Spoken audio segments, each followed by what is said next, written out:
Good afternoon, listeners, and welcome to the latest edition of the KGOU Readers Club. I'm managing editor Logan Layden, and it's nice to be with you again. This month, we highlight the book Fatherland from Random House Publishing and author Burkhard Bilger, who joins me for the rest of the hour. Mr. Bilger, thank you so much for joining me. How are you today, and where are you? Am I pronouncing your name right? You are. You did the hard G, which is always a dicey proposition. Yeah, I'm in Brooklyn, in my house in Brooklyn, New York. I see. And just tell us here at the very beginning, before we get into the book, just a little bit about yourself. You're in Brooklyn, and your work has taken you around the world, but you're an Oklahoman as well. Yeah, I was born and raised in Stillwater, Oklahoma. Left there after high school and came east and lived in Boston for a few years, and I've lived in New York since '94. And I've been a staff writer at the New Yorker magazine for about 20 years. This book, Fatherland, which is new, it's out just fairly recently, right? Yeah, okay. May 2nd. And it was Jolly Brown, our membership director here at KGOU, who first suggested it to me, and who I believe you know also. Yeah, she's an old friend. One of my wife Jennifer's best friends from high school. Jennifer and I grew up together, fifth grade orchestra in Stillwater, and then started dating late in high school. And I think Jolly and Jennifer went to a church camp together, became fast friends, and I've become a friend of hers that way as well.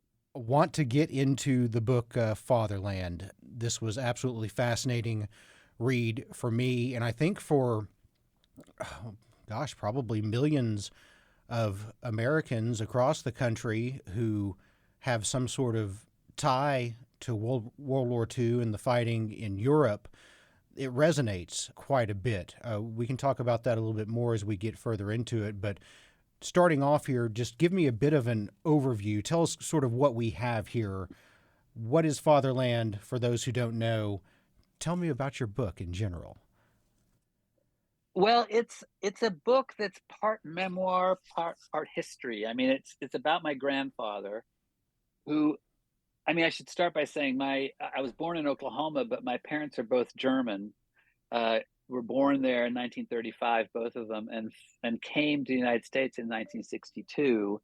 And at the time, my father had just gotten his PhD in physics and thought he'd just come over for a couple of years on a postdoctoral fellowship, and then just he was a lover of old German Westerns. They were obsessed with American Western novels. And my father, when he saw there was an opening at Oklahoma State in the physics department, electrical engineering department, he jumped at it because he'd always wanted to live in Indian Territory and just romanticized that whole part of the country. So my parents loved Oklahoma, loved being in the United States. And it wasn't till kind of when I was in high school that I found out that back in Germany, my mother's father had been a school teacher for years, an elementary school teacher, but was also a member of the Nazi Party, had joined in 1933. And when war came, the Nazis sent him to France, to a part of France called Alsace. And he had two jobs. One was he was the principal of the elementary school there, and his job was to kind of indoctrinate young French kids and turn them back into Germans. So Alsace had been part of Germany for a long time, and then been French after the First World War. And his job was to take these kids and teach them German and make them back into Germans. And his other job was he was the Nazi Party chief in that village. So he was kind of a powerful figure and had a lot of people's lives in his hand. And, that was about as much as I knew, and about as much as my mother knew when I was in high school. And so this book is me kind of going back and trying to discover what happened. What did he do? Was he guilty? Was he innocent? How much did he participate in the terrible things the Nazis did, and how much did he push back against it? Yeah, and I'm sure is the case for so many, the picture that emerges isn't black and white, isn't certainly fully clear. Certainly he was a member of the Nazi Party and pushed the rhetoric and did what he was supposed to do as a Nazi. But as you read through the book, it's not it's just not that clear. Was he really deep down in his heart? And this is something that, for me personally, my grandmother, Gisela Wagner, at the time, she was born in 1923. So by the time the war ended, she was in her early 20s.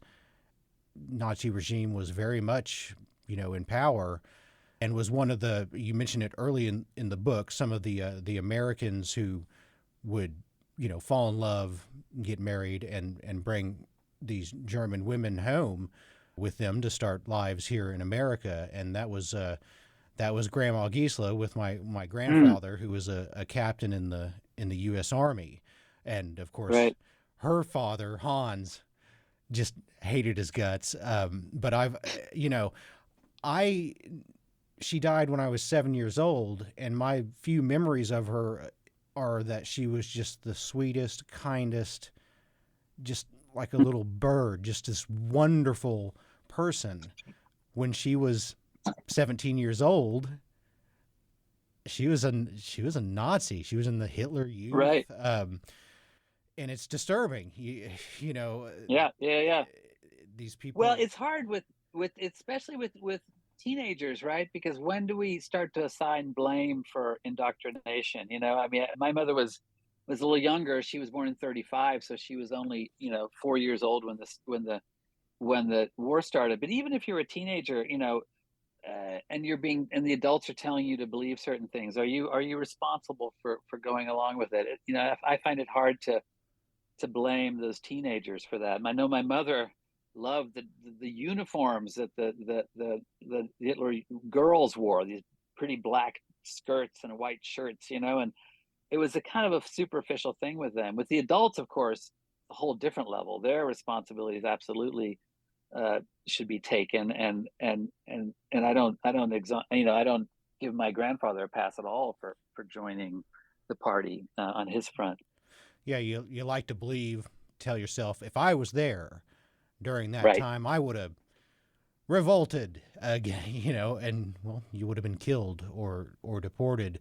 So, Right. it's passing judgment is difficult. The younger and younger the people were that experienced that time in history.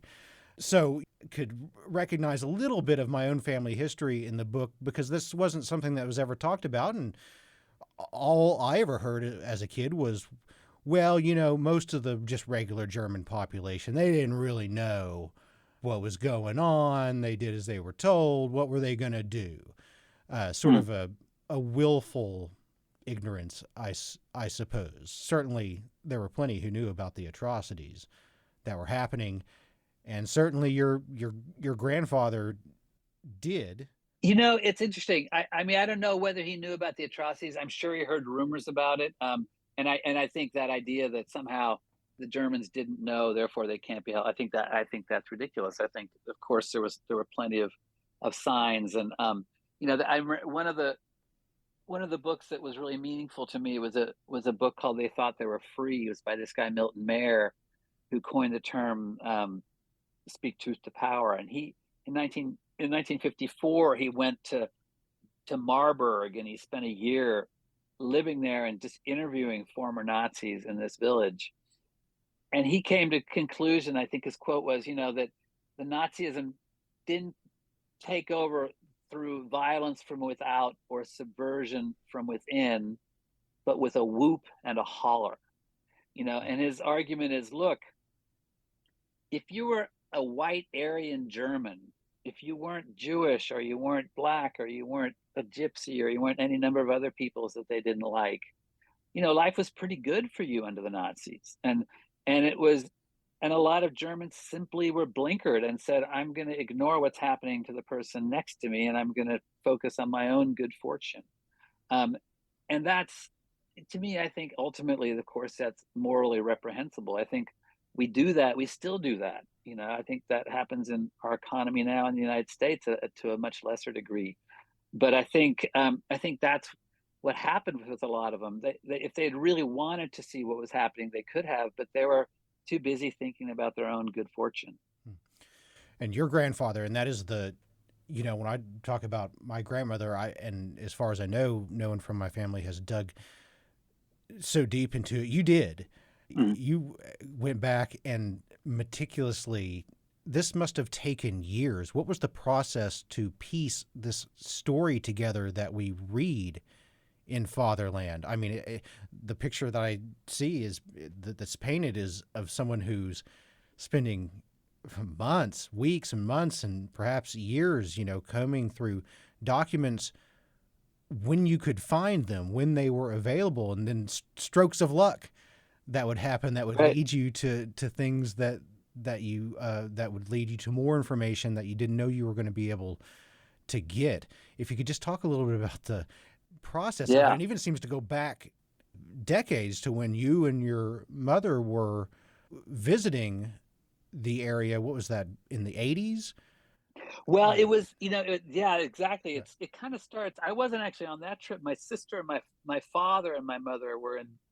So my mother had never been to this village in France where my grandfather was posted during the war. The village where he was the party chief, except for one time when when she was 8 years old. He brought him over for one day. He brought her over for one day, but she hadn't been back in 40 years. And then in 1983 she and my father and my sister were in France because my father is a physicist, as I said, and he was there for a white noise conference in France, and he delivered a paper, and then they were driving across France toward Germany to visit relatives, and they passed the road sign for the village for the village where my grandfather had been posted, and my mother said, "Hey, let's pull over. I want to see this place."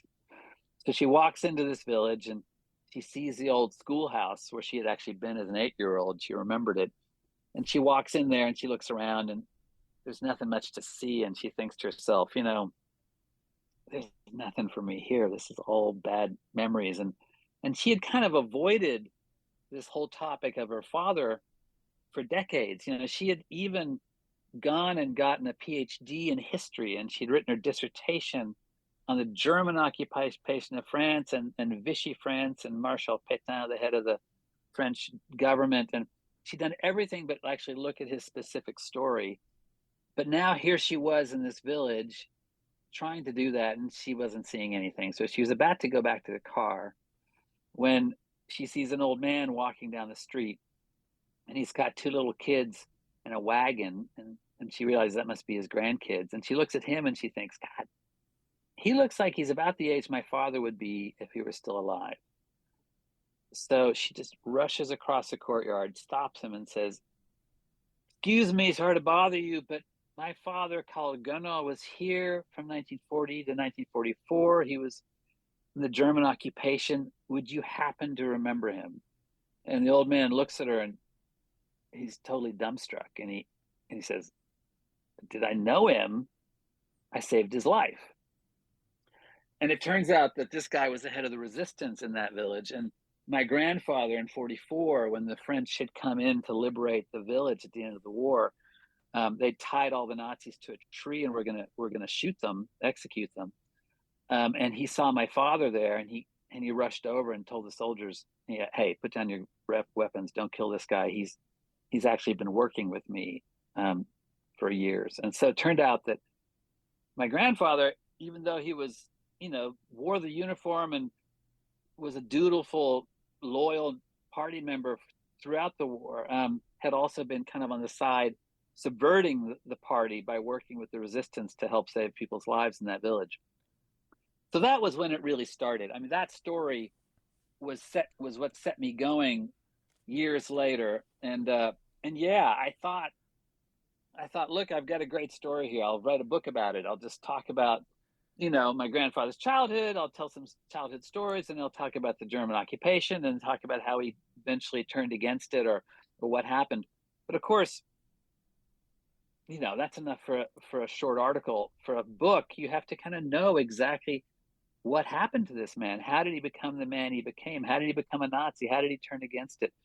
And that ended up taking, what I thought would take 3 years, ended up taking 9 years. I mean, I went to archives all through France and Germany. I found a bunch of my grandfather's old students who are now in their 70s and 80s, and I interviewed them. And found villagers who'd known him in the years when he became a Nazi, and I looked up Nazi atrocities in that region around where he was. So it's a long process. And just in time, as you mentioned, I mean, some of these people were getting quite elderly, and eventually, those stories are going to die with them. Yeah. Generally, unless someone comes and documents it. And fortunately, you were able to do so with people who actually had contemporary experience with your grandfather. I think it's important to note this area that we're talking about in France, Alsace. Okay, and Yeah. you'll have to probably help me with pronunciation throughout the course of the Yeah. conversation Yeah. here. But I did the audiobook for this, and I had to do it in 3 languages and 2 dialects. So I have a lot of practice at this point. No, Alsace is fascinating for me. It's a strip of land between the Black Forest and the Vosges Mountains in France, along the Rhine River. It's about 80 miles long by 30 miles wide. So it's a small area, but it's gone back and forth between French and German ownership for over 1,000 years. I mean, it starts out with Charlemagne, the Emperor Charlemagne, right? And he owns that whole empire. And the French call him Charlemagne and consider him French. The Germans call him Karl der Große and consider him German. He was emperor of the Franks, which and sounds like that would be French, but in fact the Franks were a German tribe, and he spoke a Germanic language. So it's impossible to say, is Charlemagne French or German. And then when his empire gets divided up, it's 3 parts, and the left side, or the eastern side, the western side becomes France and the eastern side becomes Germany. But there's this middle area that's actually the richest farmland and the most wealthy culturally. And that's in the middle of that is Alsace. And so it is right in between the two. And it goes back and forth. In 870, it becomes part of the German Empire.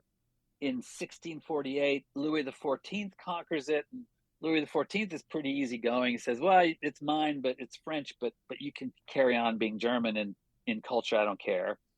Then the Prussians come in 1871, and they say, this must be German again. And they are much more nationalistic. And they say, no, you must speak German, but you must also you can't have any kind of French culture in this place. And then after World War I, the French take it back. And now they're even more nationalistic than the Germans were, even when the Prussians were. They issue identity cards and say, you have to tell us how much French ancestry you have. They kick out those Germans, people with too much German ancestry. They make all the Alsatians, 95% of whom speak German, make them all speak French. And so that becomes really harsh for the German population. And then, of course, in 1940, the Germans come in, the Nazis come in, and they're worse than anybody. I mean, the Nazis are the ultimate in nationalism, and they say, you can't have a French name. You have to change your name so it's German. We have to change all the street signs. We have to recarve the gravestones so that the names are Germanic. We have to get rid of all the statuary of Voltaire or other French heroes, and we have to replace them with Goethe and German heroes. They even outlawed berets. They called them Gehirnverdunklungskappe, brain darkening caps. So they're just kind of, it's the level of insanity now, this nationalistic ideal.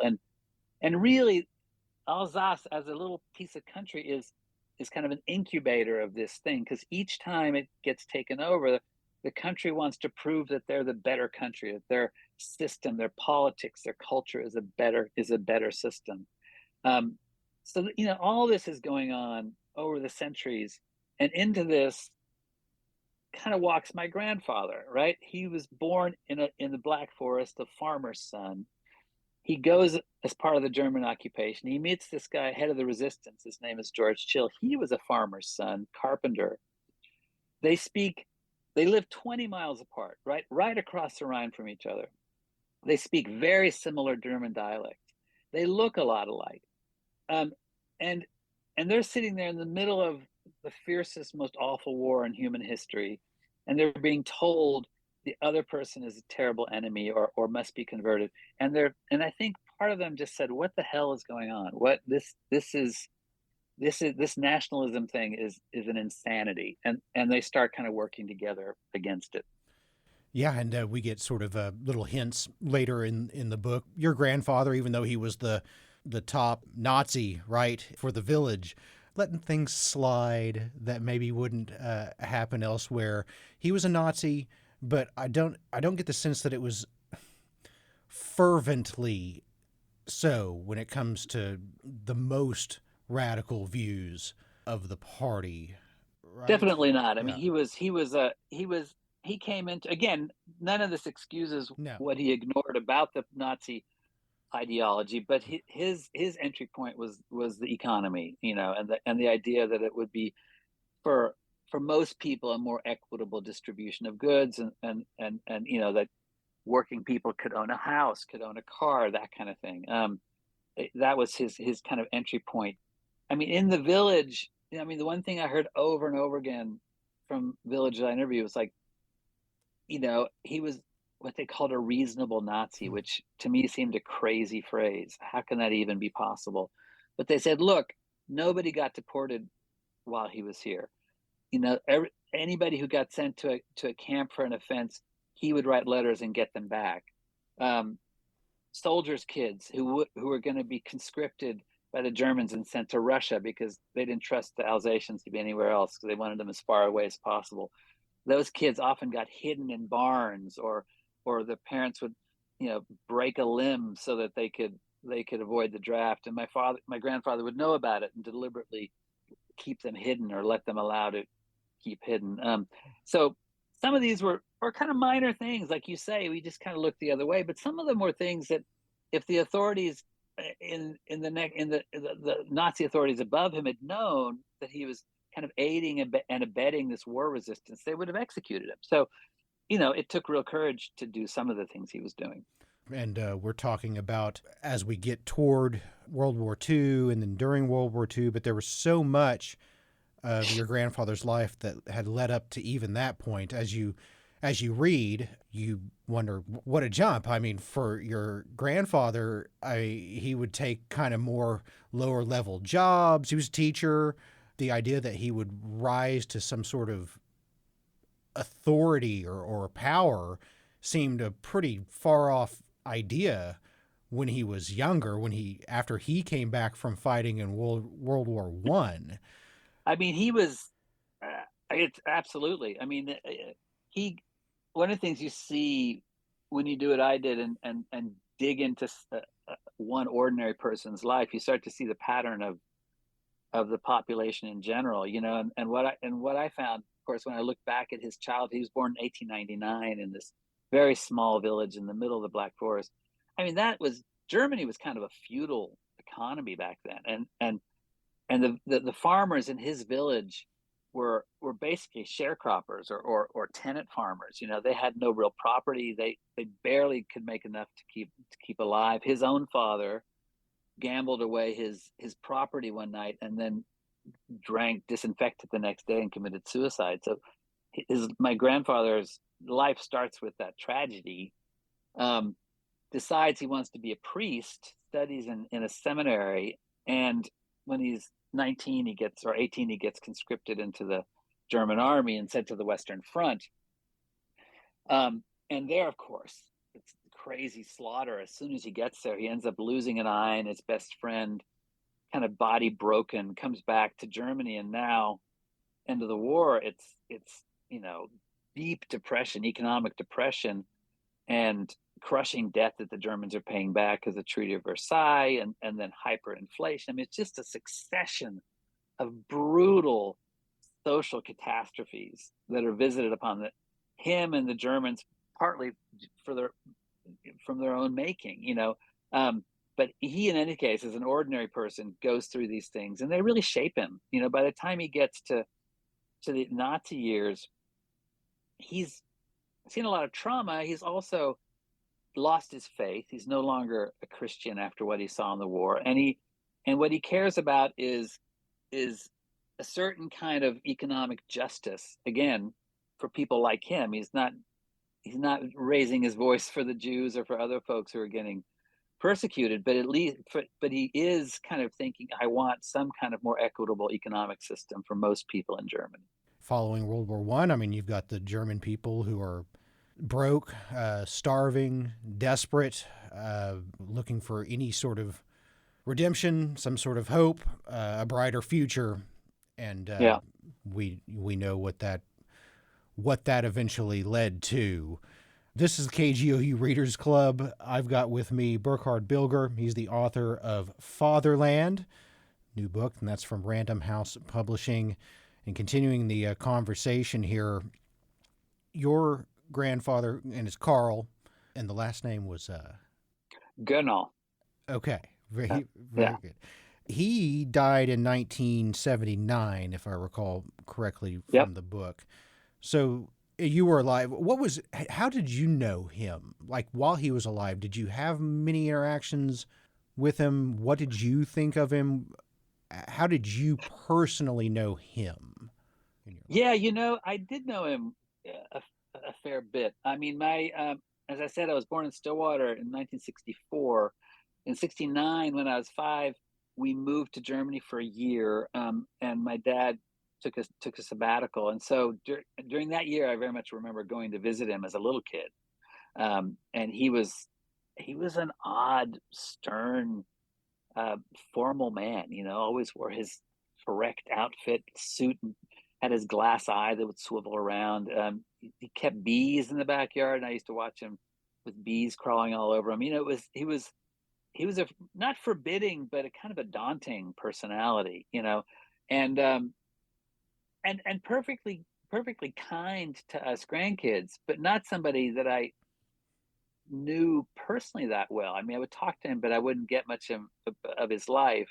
And later, when I was in middle school, my dad took another 2-year sabbatical in France. That's where I learned French, and put me in French schools and my siblings. And we went to Germany all the time then to visit, and we would go visit my grandfather then. So I knew him a little bit as a little boy, and then again as a teenager. And the truth is, when I started researching for this book, I thought, well, okay, I have this limited knowledge of him from my visits to Europe, but my German cousins who grew up with him, especially my eldest cousins who lived in the same town and spent holidays with him, went to visit him every week or two, they must have lots of stories. So I went and we went to Germany for a year. I left the New Yorker for a year and just lived in Germany with my family. And I went down and interviewed all my cousins, and I swear they knew no more than I did. And that's typical. That's the interesting thing, is like that generation of Germans who came out of the war, they did not talk about their past. I mean, they were often like him, I think, traumatized by the experience of the war. My grandfather spent 2.5 years in prison camps after the war. Um, did not want to talk about it, did not in any way kind of work through their feelings about the war. And so there was this kind of blank spot. And people like my grandfather were kind of ciphers to the next generation or 2 generations down. They just didn't know who were these silent, forbidding figures in their drawing rooms, and that was part of what I was trying to find out with the book. Well, yeah, and you can understand for them. I'm sure there was humiliation, shame, something to be forgotten, and certainly you came across that in your attempt to write this book and your research with records that were destroyed. Sure. But then as we go generations out into the future and try to look back and piece this back together, it makes it harder. And I guess it may be difficult to explain to them if they were here today that no, preserve these things. Future Right. generations are going to want to know about them in the Right. moment. And, just following the war, the instinct must have been, let's get rid of this. Let's try to wash this away from our history. Absolutely. I mean, it's one of the interesting things about doing this kind of research in Germany is, on the one hand, they're unmatched record keepers. I found beautiful transcripts of like his workman's compensation applications from 1928. With his full account of why he should get war compensation. But if you wanted something from 1944, you probably couldn't find it because the Nazis were burning everything as they left these towns. And one of the things that was interesting for me was I came in with my own private story that I wanted to research, but everywhere I would go, the archives would be full of other Germans doing the same thing. There's this whole Kriegskinder, war children movement in Germany now, where everybody's kind of coming to the same conclusion I came to, which is it's now or never. There's this huge gap in our history, in our family histories, that we can only fill now, and then those people are going to be dead. I mean, one of the things that was fascinating to me was a lot of the old documents are written in this old script, this old Prussian script called Schrift, which was created by the Prussian Academy of Sciences, and it was the national script. You learned it in school until 1938, I think, when Hitler got rid of it and said this is terrible. And that script, so many old documents are in that script, and for someone like me, even I speak German, I cannot read that script. And so now Germany is full of these little, what they call Sütterlinstube, these little community centers where elderly Germans who learn that script in school gather, and people in the village or in the town will bring these letters from their ancestors and say, could you translate this for me? And then these elderly people who can read that script will then transcribe the letters for them in exchange for a charity or something like that. So there's just this hunger in the German people to kind of know these terrible stories in a way, to at least say, wait a second, it's better to know than not know. Yeah.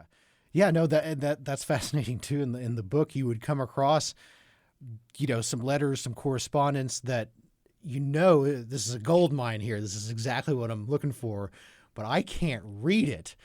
And right. no one around me can. You have to go search out these old people who remember that time before that script was banned. And even then, it wasn't necessarily always clear because it was Right. scribbles a lot of times. Just the work into this must have been meticulous and certainly not always, I would think, not always enjoyable on your part as you discovered more and more. I mean, there was always that apprehension in my mind. And, I started the book knowing that, George Chill, the head of the resistance, had said, look, he'd done some good things. Later, my mom got packages of letters with some testimonials from the French villagers also saying my grandfather had done some good things. So I knew that this was a nuanced portrait. I knew there was more to him than just a stern Nazi or just a straight ahead war criminal. And perfectly honestly, I don't think I would have wanted to write that book. I mean, I think there have been plenty of books that say my kindly grandfather was actually a Nazi war criminal. I mean, those are worth. I'm glad those were written, but I don't think we need another one. At the same time, I had no idea what I would find. It could be that it could have been that he did good things, but that he also did true war crimes. He truly was a terrible guy who had kind of then tried to redeem himself at the end, but not enough. And so when I was going through these archives, I was always terrified that I would find some letter to a Nazi authority where he would admit to a crime or have some terrible anti-Semitic statement in there that would make me think, oh wow, he really was on board with all of this, overtly on board with all of this. So it was, yeah, it was always fascinating. It was always engrossing. It wasn't always, pleasant. No. To do the research. And I imagine, if that was the case for you, and you do sort of talk about it some in the book, your mother was extremely smart, historian, learned. It must have been even more uncomfortable for her. You mentioned at one point in the book where she would, even as you were getting deep and deep into this, say, "Didn't you have such an interesting grandfather?" Right. Can you speak just a little bit to maybe her perspective on all of this? Because she was born in the mid-30s, you said, right? Right, 35. So Yeah. she was around. It was difficult for her as well to sort of discover these things about the family's past. It's interesting. Absolutely, I think she was. I mean, she had, like I said, she had written her dissertation on occupied France. She had obviously, at some level, kind of avoided this story and was terrified of what might be there. By the time I started the book, she would have been, let me see, she would have been like, 75 years old or something like that. And I think she had gotten to the point where like, I just want to know. I don't, at this point, my grandfather's my father's my father, and I just want to know. And if you're willing to do the research, I would love to help you. She was a huge help to me. Some of those early script letters that I got, her eyes were terrible. She had glaucoma and cataracts and had bad vision. Anyway, then she would take those and put them on her computer screen and blow them up as big as they could be. And then she'd take a magnifying glass and hold it up to the screen and read those letters in that weird script letter by letter for me. So she was a huge kind of compatriot in the research while I was working. And I would call her almost every day and just ask her to tell stories or ask her specific things. So she was totally involved. But I think that was only because she had kind of let go of her fear. She had just decided, whatever, let the chips fall where they may. I would rather know than not know. I think that was basically her attitude. And continued to. It was within even just the last decade or so where you and she took the last trip over to us together to the same area. Yeah, is she still with us at this point? No, I mean, sadly, she died 5 weeks ago, and 5 weeks ago. Yeah, it's very close. I was actually in Oklahoma when she died, and she had pretty severe dementia in the last few years, to the point where she was in hospice the last couple of years, and she was mostly sleeping. And when you talked to her, she couldn't really say full sentences, and often had forgotten her name. So I was worried. So that was tragic to me. I had done all this research on this for this book, and I really would have loved for her to hear it and to know the story of her father. But an amazing thing happened about a week before she died. A couple weeks before she died, I'd sent my sister an early copy of the book, an advanced reader's copy before the final. And she had taken it every day to my mother's room in hospice. And while my mother was laying there with her eyes closed, my sister would just read it out loud to her. And she'd done this before, and on a couple of occasions, like when they were reading Grimm's fairy tale or something, they would come to the point where the princess was put to sleep, and they'd see my mother start to cry. And so they could tell that she had some cognition. She could tell what was going on. So anyway, she was reading my book to my mother, and she got to the point where I described my mother in it. And I say, you wouldn't have thought to look at her that she was so strong. And when my sister read that out loud, my mother raised her fist in the air from her bedside, which was an amazing thing for me to hear. I mean, to even understand in that moment that I was talking about her in the book. And contextually, it's a pretty tricky passage. And yet she was able to understand exactly what I was talking about, and that I was talking about her, and to like even make a kind of a joke, and a proud joke by raising her own fist. So anyway, I was really grateful to know that she at least had heard some of it. That's wonderful. Obviously, sorry to hear that was just a few weeks ago, and yeah, you all must have been very close. I think what happens though with dementia and with being in hospice for that long, you have a long time to say goodbye, essentially. So it was sad, but I was ready for it. She had a profound influence on you, and was a great help in putting this book together, or at least helping inspire the stories, translating things, giving you what she could of her memory, which often, like you mentioned, wasn't nowhere near the full story. So what has been so far the reaction that you've had to this book? I know you've been back here in Oklahoma to do signings.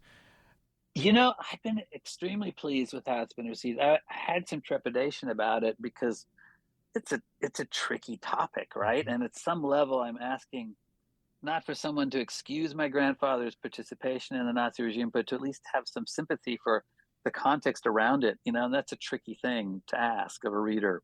Um, but so far, I mean, I've had lots of wonderful reviews in the Post, Washington Post, and New York Times, and Wall Street Journal, and the Times of London, and the Atlantic Monthly, and but more than that, I've just found that a lot, like all my high school buddies, are reading this book, and a lot of old friends from around the country are reading it and are finding something to take away from it, and that's been really gratifying to me to kind of know that it can have some reach, that a lot of people can connect to a story like this. So no, I've been really happy with how it's gone over so far. Well, it's the KGOU Readers Club. I'm managing editor Logan Layden, and I'm joined by Burkhard Bilger, author of Fatherland, as we continue our discussion here. Obviously, it's not hard to tell by your name that you're of German ancestry, but grew up here in Oklahoma. We talked a little bit earlier in the hour about your dad's fascination with Oklahoma. And we hear a little bit in the book about your father's side of the family. Not a lot. The focus is on your mother's side and on your grandfather. Right. Talk about your father's side a little bit. It's certainly a different side of that story. They were there in Germany during the Nazi time. What was it like on the other side of your lineage during those times? Yeah, it's interesting. My mother's side, they were kind of intellectuals. Both my grandfather and my grandmother on my mother's side were school teachers and had very good educations and prided themselves on their English and their French. And my father says when he was courting my mother, he used to go over there and they always had like the composers' pictures on the wall, Beethoven, Wagner, all these things. On my father's side, they were all kind of farmers, and my grandfather on that side came from 12 kids, got his first job of kind of laying gravel, working in a factory, then laying gravel for a railroad gang, and eventually just worked his way up on the railroad till he was kind of station master in a village, and then and on the train to Basel, Switzerland. So he kind of worked him way up, and I loved him as a kid. He was really funny, big, barrel-chested, red-faced guy. Told lots of jokes, very funny, like my dad was. It's funny because my mother's family really kind of starved during the war and after the war, whereas my grandfather on the other side he came from farming stock and he raised rabbits. And one of the stories my father told, which was always threw me off, was like one time my grandfather loved these silver-haired rabbits, a certain kind of breed that was quite beautiful, and he didn't really care about anything except they look cool. So I raised these silver-haired rabbits, and one day he was like hoeing his yard or something, and this black limousine pulls up, and it's a Nazi party chief in that village in Germany. Party chief comes out. My grandfather's thinking, "Oh, what's going on here?" And the party chief says, "Herr Bilger, we want to commend you for your research." And you think, my research? Says, "Yes, your research in racial purity with your rabbits. We wanted to give you this commendation." And they give my grandfather his plaque, and my grandfather is dumbfounded. And when the Nazi party chief drives away, my grandfather just cracks up. He was not a political man. There were Nazis on that side of the family, and there was some of that there. And even my grandfather, I mean, he worked on the trains. Who knows what he knew? It's an open question. But at least at that level, he was not politically active, and it was just found the whole thing ridiculous. Bit of a stark contrast between the two sides of your family there during that time. Your grandfather, Carl, he was a teacher at heart, right? One of the elementary school teacher. Yeah, that's what he really cared about and what he wanted to do before he was able to get back to a normal sort of life. He was brought up on charges of treason, murder charges. Talk a little bit about that post-war few years for your grandfather and for that side of the family. Is certainly the end of the war did not bode for pleasant times for them, at least not in the near term. No, no, no. It was by far the worst time for them, as you can imagine. No, I mean after the George Chill, the resistance guy in the village had him released or not killed. He was then sent to a French prison camp for a year. Finally returned to Germany after he almost died there. And he was down to like 95 pounds from dysentery and other problems, lack of food. And then he's back in Germany for a while, and then he gets arrested by the French military police who are occupying Germany at that point, because one villager had accused him of giving an order that led to the beating to death of a farmer in the village where my grandfather was the Nazi party chief. And so then he's kept in France in solitary confinement for a year and a half. And that's when all those testimonials came into play from the villagers. And you have to understand, this is 1946 in France. And France, after it was released from the German occupation, there was just this huge upheaval and of the French turning against one another and blaming one another for the surrender and for the terrible things that happened in France during the war. 75,000 Jews got collected by the French and given to the Nazis to get sent to the concentration camps in death camps. So there was a collaboration among the French with the Germans that everybody wanted to blame everybody else for. So you've got a situation there where there's 300,000 trials of French collaborators in France, and there are 9,000 summary executions of French collaborators, and women who have had relationships with Nazis have their heads shaved and swastikas put on their foreheads, and they're marched naked through the streets, or there are women with babies from Nazis who are marched through the streets with their babies and with big signs that say Nazi babies. There's just a level of vindictiveness and vengeance that happens. And in the middle of this, you have my grandfather sitting in solitary confinement, accused of war crimes in this village. And despite the fact that it's unbelievably dangerous to show any sign of Nazi sympathy in this period, 17 villagers have the courage to write notes to the French military government saying, yes, he was a Nazi. And even though I'm a French patriot, I have to say, this Nazi helped my family, and here's what he did for me. Here's why I think you should release this Nazi. That to me ultimately was the clinching piece of evidence, because I knew that was not something that they did lightly. They really put their lives at risk. But again, absolutely. As we've said over the course of the hour here, not excusing anything. Sure, there's context. There were different levels of Nazi, I guess you might say. Right. I mean, disentangling all the guilt is it's an endless process. I know one review in the Washington Post said something I thought was very, very true, which is Carl did some courageous things, but the only reason he was in a position to do courageous things was because he had allowed himself to be part of this power structure in the first place. So how do you parse that guilt and not guilt? And I don't think we can ultimately. I think some of the grandfather, you just have to kind of take him as a whole and say there was good and bad in this man, and his conscience. He had to live with his conscience.